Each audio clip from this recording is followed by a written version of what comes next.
I am Maharlika.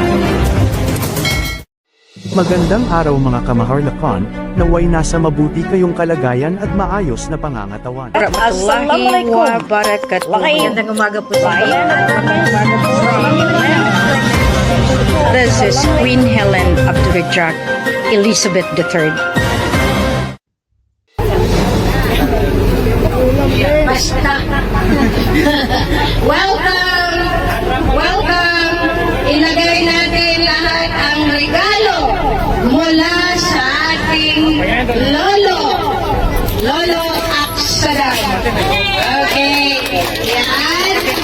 Ipatayo ninyo para at least makita nila na ang Pasko sa Kristiyano ang ating tinatawag na mga red city ay tumating na sa pamamagitan ng bigas. Alam nyo yan. Kasi hindi tayo basta-basta makapag-deliver, gawa nga naglalakad pa kami at nag-ikot. Magandang hapon sa ating mga kasama mula sa General Santos, sa Palimbang, sa Pulupulok. Naamay ko na si Sultan Kelly. Mabango. Welcome! Sultan Pokan Marangit, Sultanate of Sarangani, General Santos, nandito po from Pulupulok, South Cotabato. Sampo na si Dayang, Ruby, Marangit, Ijil na nandito ngayon. Sampo na ang isang anak na Bunso, Dato Bunso. Welcome! At welcome ko rin si General Alex at ang ating Royal Armed Forces sa hanay ni Sultan Pokan. Welcome din sa ating mga iba't ibang pwersa galing pa sa iba't ibang sulok ng Ligwasan Mars na galing pa ng North Cotabato, ng Puluan, ng Maguindanao at sa Pikit. Nandito po sila sa ngayon. Hindi pa lang yan sila. Ang sinabi ko noon sa isang general ng Sulu na ang aking kasundaluduhan ay umaabot na sa 500,000, including ang mga hindi nakikitang mga kasama. Welcome, Lolo Aksadam, Raja Baginda Muhammad Ali Abdurrahman, na nandito ngayon sa harap ninyo. Bumalik na ang dugo ng Rahas Sulaiman dito sa pinakapusod ng mata ng oil, gas, deuterium at ang lahat ng kayamanan sa Lemuria at sa Encantado. Ibig sabihin, nandito po sila para i-witness sila ang magbigay ng ating basbas sa ating mahal na Dato Ahmad na ngayong araw ay tinatayo natin bilang Sultan Kailawan, Pandala, Pasandalan na ngayon nandito. Takot ka? Takot ka? Bakit ka matakot? Nervous po. Nervous! Welcome to our beloved Ama Ali! Ama! Patiyang Manilo! Masaya ka ka?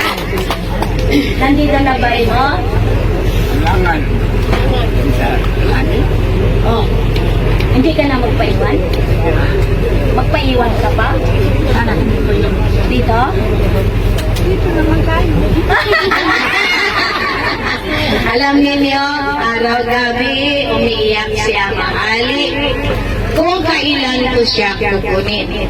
Witness, si Dayan, minsan nandoon na sa may kalsada, patingin-tingin kung alauna ng gabi darating si Bay. Ilang buwan na iwanan, umabot sa taon. Pero ngayong araw, maging masaya dahil si Lolo, anak ni Ama. Anak rin ako ni Ama. Kaya ngayon, hindi na pwede maiwan si Ama. Dahil ang misyon ni Bay, rubo-rubo na. Salamat din sa aking mga kasama, Rose, John. Ngayon, nandito ang ating SR from ang layo ng galing from Negros Oriental. Okay? Siya po ang ating kapatid na inutusan ng kalangitan magatid dito sa inyo at makita matunghayan na nandito ang puwersa ng kalangitan. Salamat din kay Roland na sumama. Iyan sila ang magkadugtong ng Raja Sulaiman sa ating lahat sa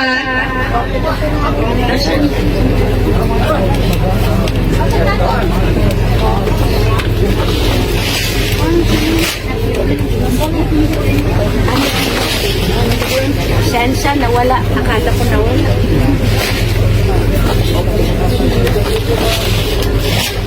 si may nangangalabit.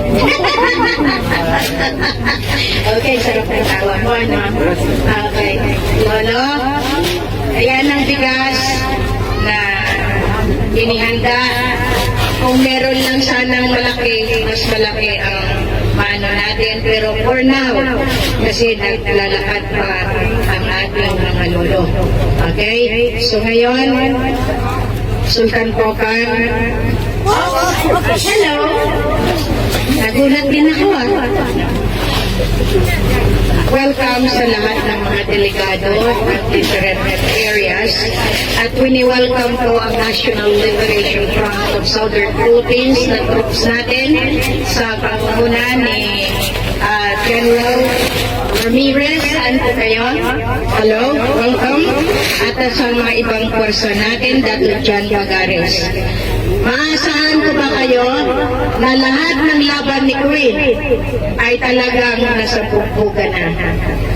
Tinamon ko na ang kasundaluhan kung naririnig niyo ako. Namatay si Sultan Kelly dahil sa paglaban sa yaman ng buong mundo.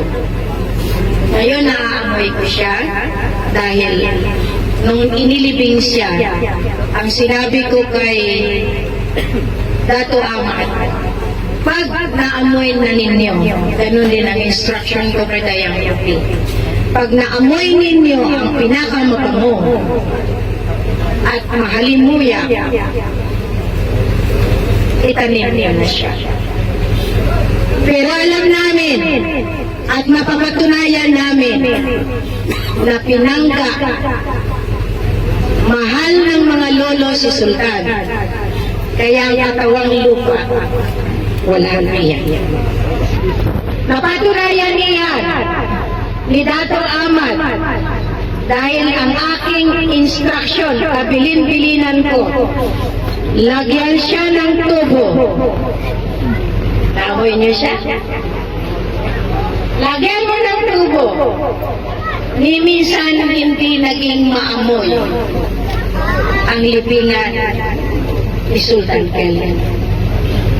After 24 hours, dahil hindi ko pinaalis si Amat doon sa puntod, lumabas ang nagliliwanag. Kaya nga tinawag siya Sultan Kailawan Pantala Kasandala. Lumiwanag ang puntod niya at lumabas si Sultan. Sinabi ko kay Sultan, huwag mong iwanan ang kampo. Kaya kayo, mismo mga pwersa na nandito, pag umigot si Sultan Kelly, alam niyo, nakatabi niyo, dahil mahalimuya na amoy ang nalalakap ninyo. Napakaswerte ninyo dahil meron tayong kasama na kahit sa kabilang buhay ay kasama pa rin natin magpahanggang ngayon. Merong mga sikreto, meron tayong mga kapangyarihan na wala sa iba. Kaya bago mag-alas-stress, kailangan maipataw kay Sultan Ahmad Kailawan, Padala, Pasandalan, ang corona na pinakaintay. Huwag kayong mag-alala. Natutuwa lang si Ina Pindalidayan. Kaya sinabi ko sa inyo, ang tuwa nila pinapadaan sa bawat patak ng ulan. Pasok lang kayo kasi hindi natin yan sila mapipigilan. Kaya, mahal na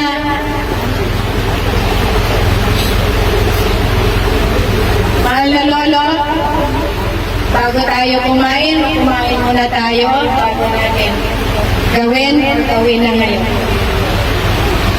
Dumating na si Ina. Kain muna kasi gutom na si Ama. Gutom na daw si Ama. Kailangan kumain muna. Kain muna! Wow! Kain muna tayo. Enjoy the food. Ano muna tayo? Okay? Serve the food and let's enjoy our food. Okay? Sige muna. Napakaganda ng microphone ninyo. Very strong sa inyo. Ahmad Hussein Pandala. Pinangalanan ngayon as Sultan Kailawan Pandala Pasandalan, ang anak ni Sultan Kayulawan. Si Sultan Kayulawan, alam natin na hindi tumawid dahil nandito lang siya sa paligid natin. Ngayon, bago namin ibigay sa iyo ang power and authority bilang Sultan ng Maguindanao, at ayan ang pinakamamahal mo na ina, huwag ka nang lungkot at huwag kang matakot na sinasabihan ka na ibibenta itong lugar. Ang buong titulo ng Philippine Islands nasa akin. Itong lugar na ito nakalagay sa titulo ng Philippine Islands. Kaya mula ngayon, pag may nagsabi na ibenta ito, ako ang kalaban nila. Dahil ito ang iniwan ng mga makapangyarihan. Ito ang lugar. Ang pusod ng higwasan ay mata ng oil and gas. Dahil kung kayo mga dugo ko, maniniwala kayo na kahit mamatay, mawala ang katawang lupa, kami ay bumabalik sa takdang panahon. Bumalik na sila. Kaya nga sabi ko sa inyo, maraming sekreto si Sultan Kelly na hindi niya talagang inilabas sa inyo. Gusto niya pang mabuhay. Nung siya'y nasa binggit na ng kamatayan, sinabi ko sa kanya, gusto ko man ikaw buhayin sa pamagitan ng aking pag-apila sa mga lolo. Subalit, hindi na kaya ng espiritu mo mabubuhay sa katawang lupa na binigay ng Allah Ta'ala. Kaya, nung iyong ay kantangan-tangan, Sultana, at si Dato Ahmad hindi na magtanda o gaga, sinabi ko kay Lolo, Lolo, nagpaalam na si Sultana. Ang sinabi niya sa akin, kung hindi mo ako pinabayaan, huwag na huwag mong pabayaan ang mag-iina ko at lalo na ang tatayo na batang sultan, si Sultan Ahmad. Kaya ngayon, kahit gaano kahirap, lahat ng mga kalaban nag-aabang sa airport, nag-aabang sa daan. Pero, iyan, dahil mahal ko kayo lahat, sinikap kong makarating, makatuntong muli, dahil ang laban ni Queen, dito nag-umpisa sa pusod ng lugwasan, dahil ang aking mahal na ina, si Siti Mariam, si Ina Pindalidaya, si Inang Buhawi, kaya nga nagbigay siya ng blessing sa ngayon. Dahil nandito kami, nandiyan kayo para makita ninyo ang kapangyarihan ng lahi ng Raka Sulaiman. Si Ama Kandala, inilabas niya lahat ng dugo niya dahil walang kakampi si Queen Helen para ipaglaban ang oil, ang gas, ang deuterium.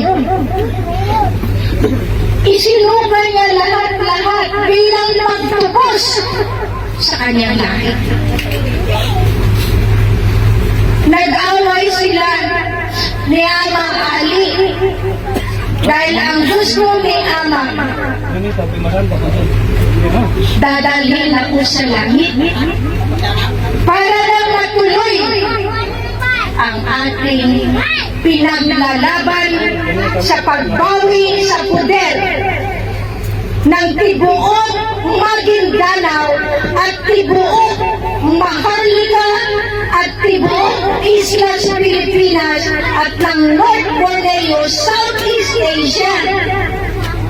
Biro mo, sinunga ang dugo para lang mabantayan si Queen.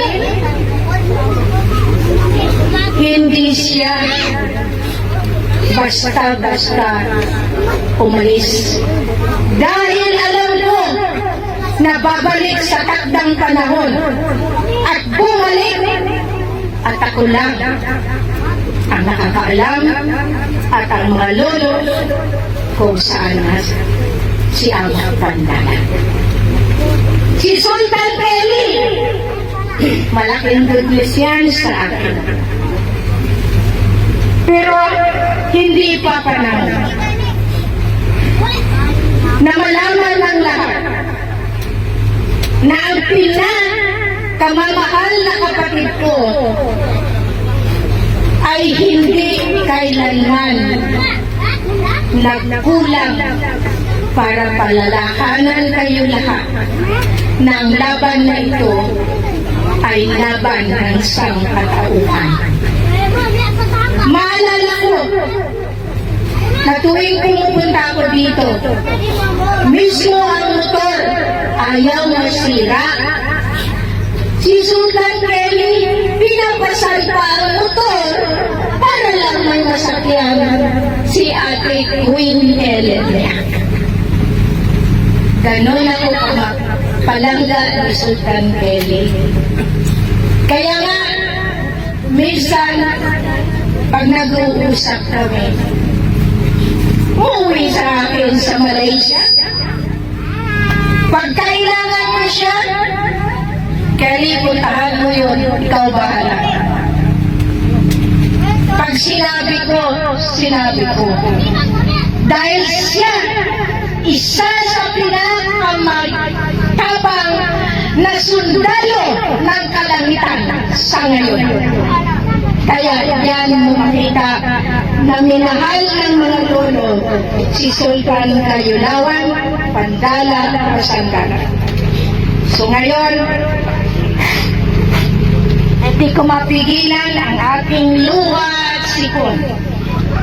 Dahil nung siya'y umalis, ako ay nasa Malaysia.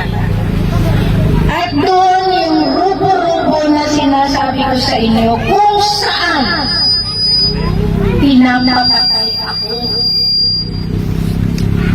Talagang kinidnap nila si Sultan Mamay, si Raja Mamay, nilagay sa pinaka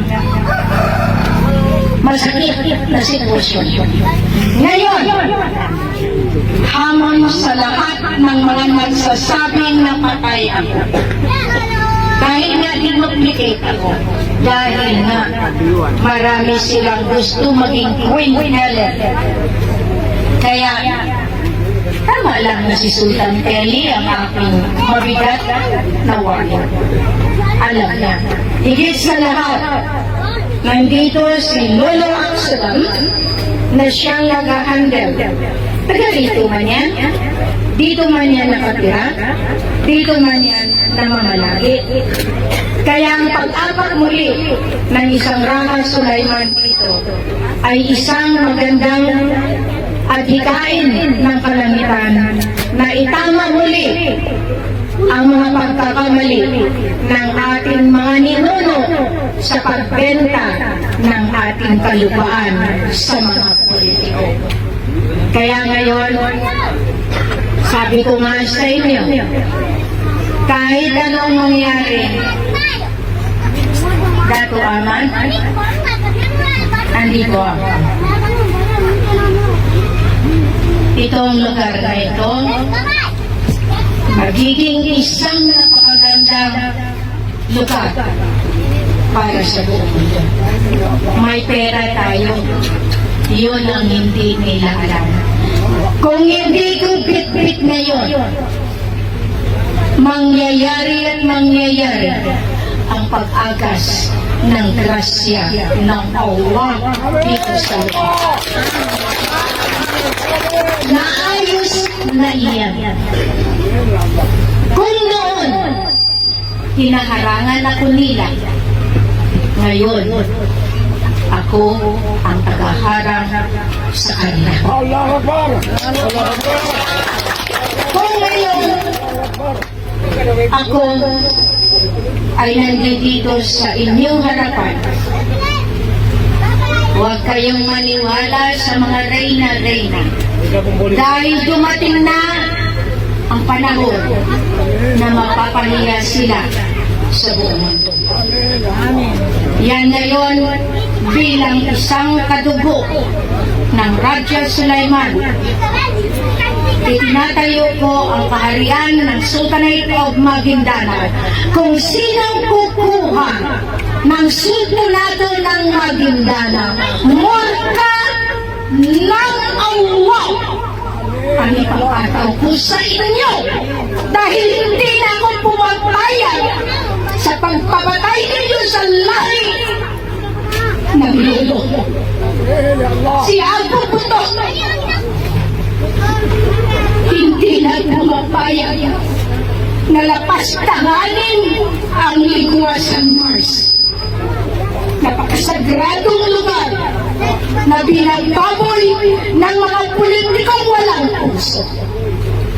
Sa araw na ito, bago namin i-confirm, ibigay ang authority kay Sultan Ahmad, dinideklara ko ang absolute monarchy at ang no election dahil lahat ng machine sisirain ko pag hindi sila sumunod sa kautusan ng reyna ng buong mundo at ng kalangitan.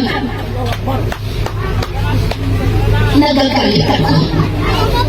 Dahil dito ko binuhos ang aking enerhiya. 10 taon, 16 years na ngayon. Namatay si Sultan Kelly sa pag-aantay. Kaya kayo mga politiko, kung nakikinig kayo, wala kayong pera, wala kayong polymer.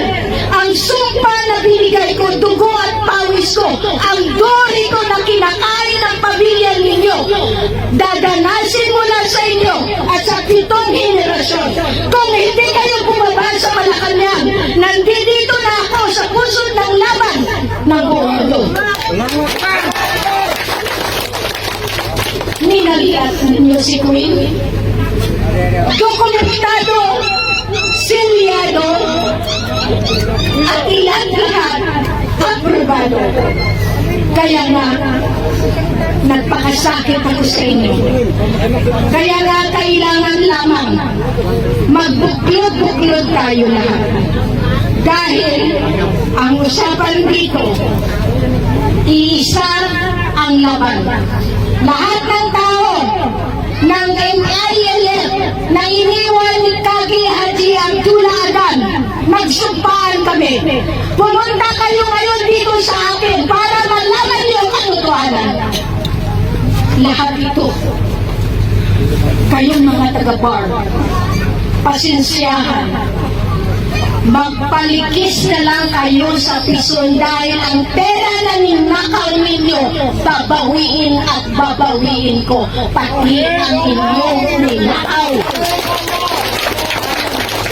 Grabe, nagpakasasa kayo. Pera ko yan, pangalan ko yan, para sa lahat, pero nagugutuman ng sambayanan dahil sa kaganiran ng inyong mga katawan sa pag-agaw ng kayamanan at kapangyarihan na hindi sa inyo kailangan. Kaya, dito, sinasabi ko lang ito sa iyo, Dato' Ama. Si Ate Queen mo, buong mundo, buong intergalactica, ito pa ilalim ang binabantayan ko. Minaliit kasi ako nila. Tiningnan nila ako na isang ganito. Pero sa bagay, wala namang maliit na hindi nakakapuy.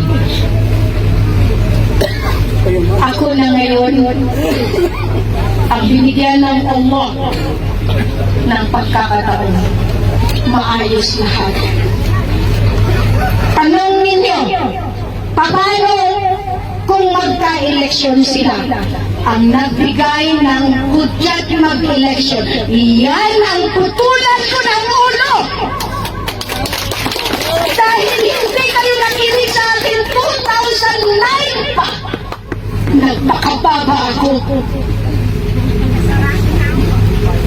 Isang balding luha para kayo ay magbago. Subalit hindi nyo ginawa. Kung nakikinig si Bongbong Marcos, laki ang kasalanan mo sa akin. Dala-dala mo ang libro. Ang libro ko ang ginawa ng BARM para magkaroon sila ng batas, para magkaroon sila ng programa. At ang pera ko mismo ang ginamit nila. Pangalan ni Maria Helen Panolino Abdurrahman. Mahiya kayo dahil dapat kayo lahat na pinabaka. Ako nagpapasweldo sa militar, sa pulis, sa KAPGO, sa MILF, sa lahat ng kumukuha, lahat ng lumalaban mula pari hanggang mulo sa pangalan ni Queen, Mother Account. Kaya may karapatan akong baguhin ang currency. Polymer, 2 billion pesos hindi lamang pesos, kundi 2 billion USD. Yun ang dole sa pangalan ni Queen. Hinati-hati nila, kinuha na nila, ginastos na nila. Ayan yung mga pinililibot nila. Kaya may sumpa. Kayong politiko, bakit kayo hindi mahihiya na kayong politiko binigyan lang kayo ng 50 katawan? Nagdagdag ako ng 5, nagdagdag pa ako ng another 5. Ngayon, wala nang patawad. Kung ayaw niyong sumunod, gugutumin ko, isa-shutdown ko ang buong mundo at isa-shutdown ko mismo ang pinakailangan ko. Mahal na Presidente appointed, huwag kang sumunod sa kanila.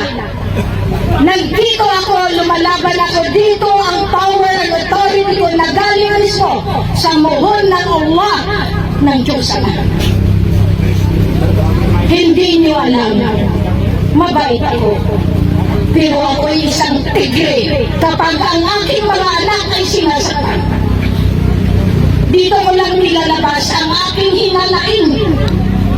Dahil biro niyo, papatayin ako. Ang papatay kasama ko. Ang gumagawa ng plano, mga binigyan ko ng otoridad. Kayo, napapatay sa akin. Kayo ang bibultahan ng Allah. Lahat sila na kumuha ng kapangyarihan ng Allah Ta'ala. Hindi niyo kaya. Kaya pasalamat tayo, inantay ko lamang 3 o'clock dahil ito ang pagbigay ng kapangyarihan. Dato Amar, kaya mo ba ilaan ang iyong buhay para sa sana sinasakupan ng Maguindanao?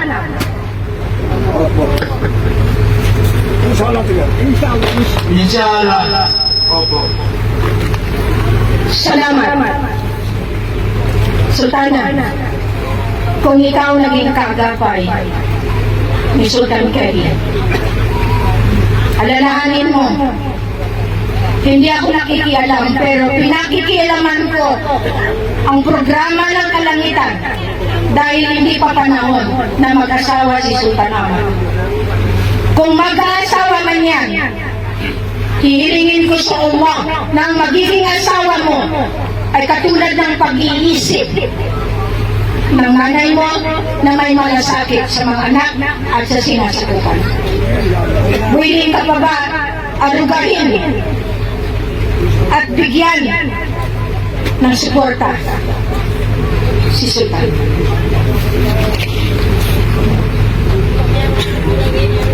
Inshallah. Sukran, tinanggap ninyo sa ngalan ng Allah, sa ngalan ng ating mga lolo. Nung inilabas ko ang hinanakit ko.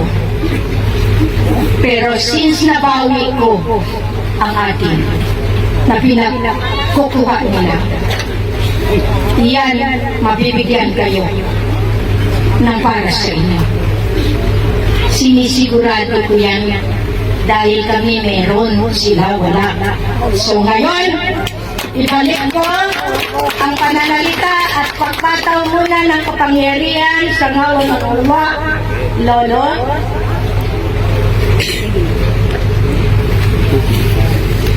Lolo will stay there. Siguro iurong ninyo yung paan. Okay? May paa si Lolo, may paa si Ama. Okay. Okay. Ano ninyo? Ito lang ninyo dahil ang pagpunta nyo dito bilang enerhiya sa puso ng ligwasan. Hiramin niya, Lolo, para maano si Sultan kayo lang. Mga kasama, kung merong kumukontra sa naging desisyon ng kalangitan, magsalita po kayo. Meron po ba? Meron sa inyo? Sigaw! Maraming salamat. Lolo, Ang pagbasbas po, nakalaan sa mga kamay ng Oma ng Diyos Ama.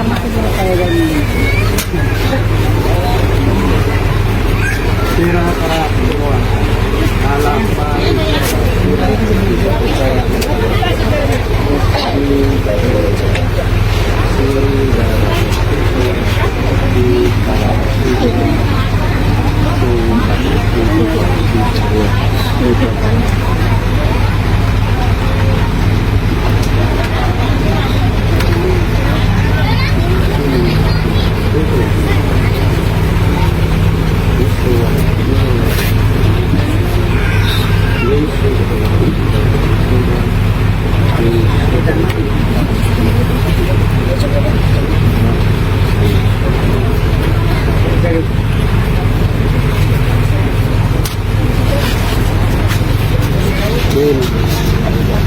Yung dragon, ikaw ang magdanong kay Ami.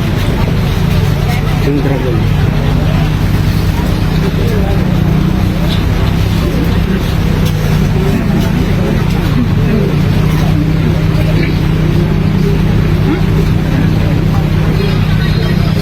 Yun yung pag